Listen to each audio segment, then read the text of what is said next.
कक्षा 12 के सभी छात्र ध्यान दें। आपकी बोर्ड परीक्षा सन्निकट है। इस समय आप तैयारी में लगे हुए हैं, आप तैयारी कर रहे हैं और इसी कड़ी में हम आपको आज ऐसी रासायनिक अभिक्रियाओं के बारे में बताने जा रहे हैं। ये रासायनिक अभिक्रियाएं किसी न किसी रूप में पूछी जाती हैं, चाहे बाय नेम रिएक्शन के रूप में पूछी जाएं, चाहे क्या होता है जबकि के रूप में पूछी जाएं, चाहे कैसे प्राप्त करें के रूप में पूछी जाएं, या एक रूप में और पूछी जाती हैं। आपको कंडीशन दे दी जाएगी और कहा जाएगा कि ये यौगिक इसके साथ परिवर्तित होकर ये यौगिक बना रहा है, फिर ये इसके साथ परिवर्तित होकर यौगिक अलग यौगिक बना रहा है। तो यौगिक उन तीनों यौगिकों की पहचान करने के लिए तो ये तभी संभव होगा जब आपको रासायनिक अभिक्रियाएं याद रहेंगी, तैयार होंगी। जैसा कि आप इस कड़ी में देख सकते हैं, जैसा कि ये रिएक्शन आया है आपकी परीक्षा में। यौगिक की पहचान कीजिए। एक कार्बनिक यौगिक A अपचयन पर यौगिक B देता है जो नाइट्रस अम्ल के साथ एथेनॉल देता है। यौगिक B, जो यौगिक B प्राप्त हुआ है, वो क्लोरोफॉर्म तथा कास्टिक पोटास के साथ गर्म करने पर दुर्गंध युक्त यौगिक C देता है। यौगिक ABC की पहचान कीजिए और रासायनिक समीकरण भी लिखो। इस तरह से अच्छे नंबर दीर्घ उत्तरी के रूप में ये क्वेश्चन 3 या 4 नंबर में पूछे जा सकते हैं। तो इसको किस तरह से आप जानेंगे? जैसे यहाँ दिया गया कि कोई यौगिक A है, इसके अपचयन पर यौगिक B बनता है। तो आपको मालूम है जब भी मेथिल साइनाइड का सोडियम और एथिल अल्कोहल के साथ अपचयन होता है तब एथिलअमीन बनता है। इसके मतलब यौगिक A ये नाइट्रो बेंजीन मेथिल साइनाइड है, इसके अपचयन पर यौगिक B प्राप्त हो रहा है जो एथिलअमीन है। और एथिलअमीन को जब नाइट्रस अम्ल के साथ अभिकृत करते हैं तो एथेनॉल बनता है, एथेनॉल बन भी रहा है। फिर ये यौगिक B माने एथिलअमीन की क्रिया क्लोरोफॉर्म तथा कास्टिक पोटास के साथ हो रही है तो दुर्गंध युक्त C बन रहा है। इसके मतलब ये कार्बिलएमीन अभिक्रिया है। कार्बिलएमीन अभिक्रिया आप जान रहे हैं, जब किसी प्राथमिक अमीन की अल्कोहलिक KOH और क्लोरोफॉर्म के साथ अभिक्रिया होती है तो दुर्गंध युक्त आइसोसाइनाइड बनता है। ये यही रिएक्शन है। तो ABC की पहचान करना है और समीकरण भी लिखना है। तो आप ये कह सकते हैं CS3CN ये मेथिल साइनाइड है, इसका अपचयन 4H सोडियम और एथिल अल्कोहल द्वारा हो रहा है तो इससे CS3CH2NH2 यानी एथिलअमीन यौगिक B, यही यौगिक B प्राप्त हो रहा है। यही यौगिक B है जो प्राप्त हो रहा है और इसका जब नाइट्रस अम्ल द्वारा अभिकृत करेंगे तो एथिल अल्कोहल या एथेनॉल बन जाएगा। ये प्रश्न में दिया भी गया।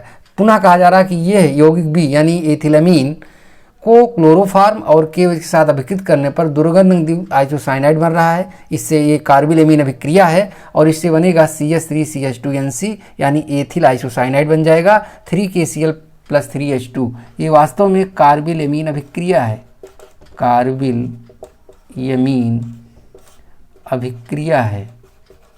तो इस तरह से ये सेटिस्फाई भी कर रहा है। तो इसके मतलब यौगिक A मेथिल साइनाइड था, ये मेथिल साइनाइड है यौगिक A, मेथिल साइनाइड।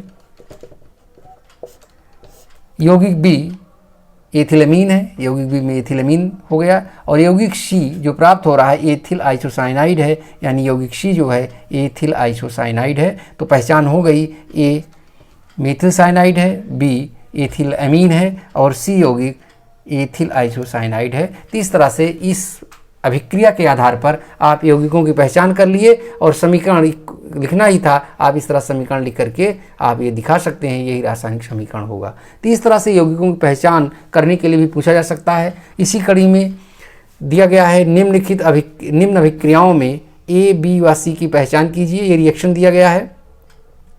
ये रिएक्शन है C6H5NO2 है, ये नाइट्रो बेंजीन है। इसका अपचयन एस्टीन और HCl द्वारा किया जा रहा है और यौगिक A प्राप्त हो रहा है +2H2O बन रहा है।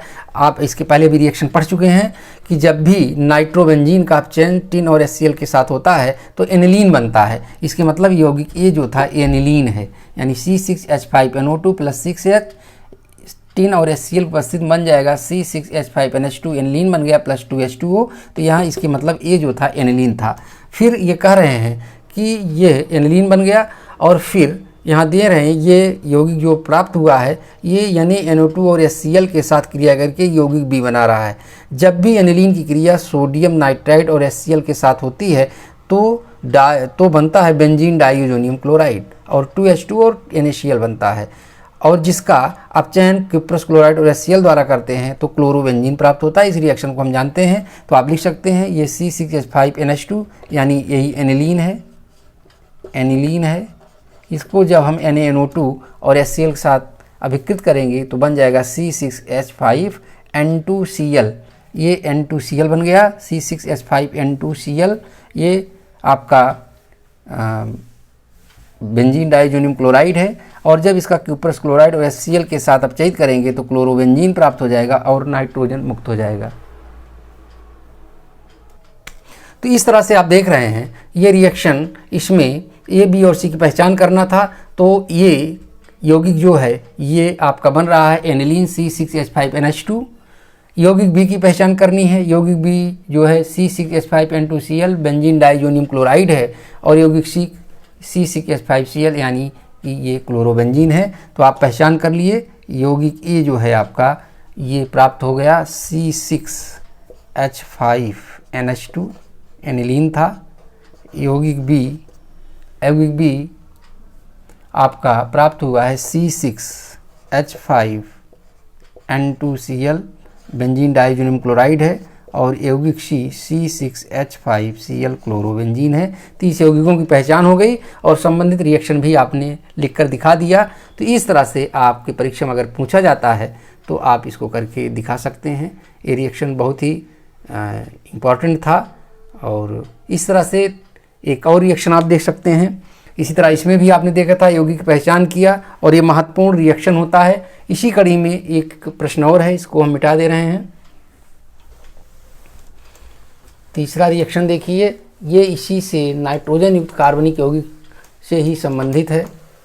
ये प्रश्न को आप देख सकते हैं, जान सकते हैं। तीसरा क्वेश्चन आपके यहाँ जो पूछा गया है वो यही है, जब ये आपकी परीक्षा में आया है क्वेश्चन 3, किसी यौगिक A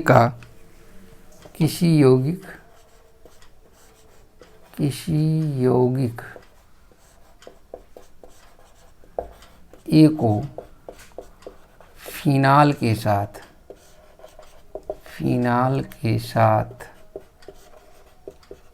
अभिकृत करने पर यौगिक B प्राप्त होता है। करने पर यौगिक B प्राप्त होता है जो नारंगी लाल रंग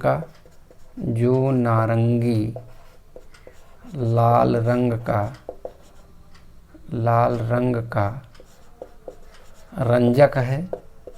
ये नारंगी लाल रंग का रंजक है। यौगिक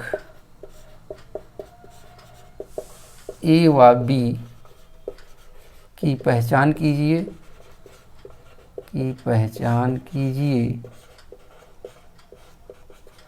तथा रासायनिक समीकरण भी लिखो।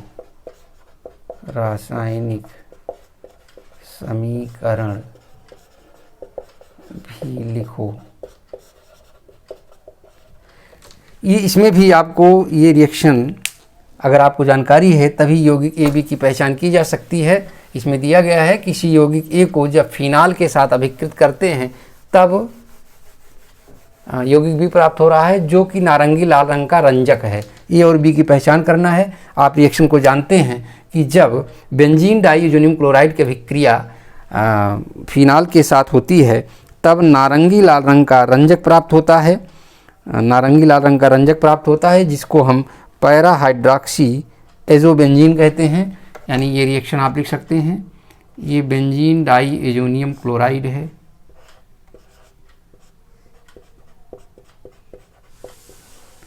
ये बेंजीन डाइएजोनियम क्लोराइड है। बेंजीन डाइएजोनियम क्लोराइड, इसकी क्रिया फिनाल के साथ हो रही है।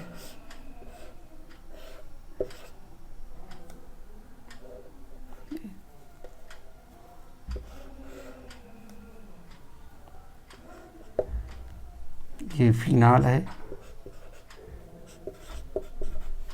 ये फिनाल है। इसकी अभिक्रिया जब हो रही है तो यहाँ से HCl मुक्त हो रहा है और बन रहा है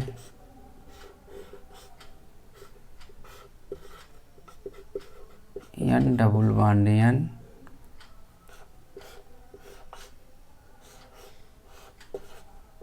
OH और यहाँ से -HCl मुक्त हो रहा है। इसका नाम है पैराहाइड्रोक्सी एज़ोबेंजीन। ये नारंगी लाल रंग का रंजक है, लाल रंग का रंजक है। ये यौगिक बी प्राप्त हो रहा है। इसके मतलब यौगिक ए जो था ये बेंजीन डाइजोनियम क्लोराइड था और यौगिक बी पैराहाइड्रोक्सी एज़ोबेंजीन है। तो आपकी पहचान हो गई, ए जो है ये बेंजीन डाइजोनियम क्लोराइड है और यौगिक बी जो है ये पैराहाइड्रोक्सी एज़ोबेंजीन है।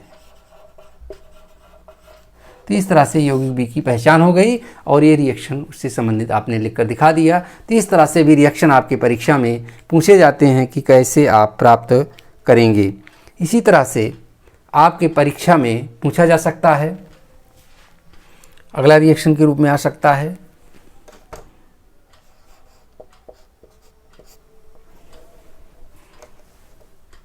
जब किसी एमाइड को ब्रोमीन तथा KOH के साथ अभिकृत करते हैं। जब किसी एमाइड कैपिटल A को ब्रोमीन तथा कास्टिक पोटास के साथ अभिकृत करते हैं तो एक एमीन प्राप्त होता है, एक एमीन B तथा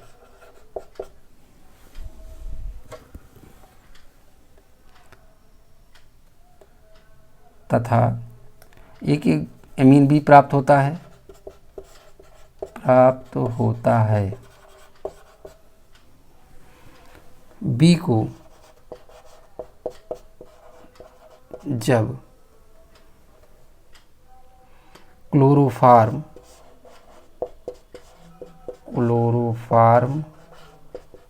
तथा KOH के साथ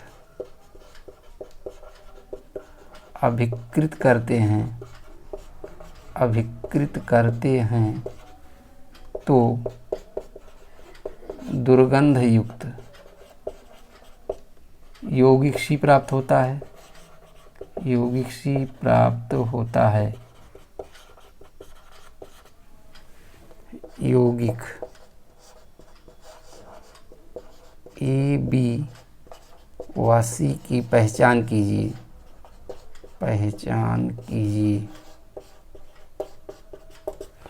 ये आपकी परीक्षा मान लीजिए आ गया कि कोई यौगिक A है जिसको हम ब्रोमीन और कास्टिक पोटास के साथ अभिकृत कर रहे हैं, तब हमको कोई अमीन प्राप्त हो रहा है और इस अमीन को जब हम क्लोरोफार्म और KOH के साथ अभिकृत कर रहे हैं दुर्गंध युक्त यौगिक C प्राप्त हो रहा है। ये और भी इस तरह C की पहचान करना है। जैसा कि आपको मालूम है कि जब एसीटामाइड को प्रोपेनामाइड को CH3CH2 या किसी भी एमाइड को CH3CH2CuNH2,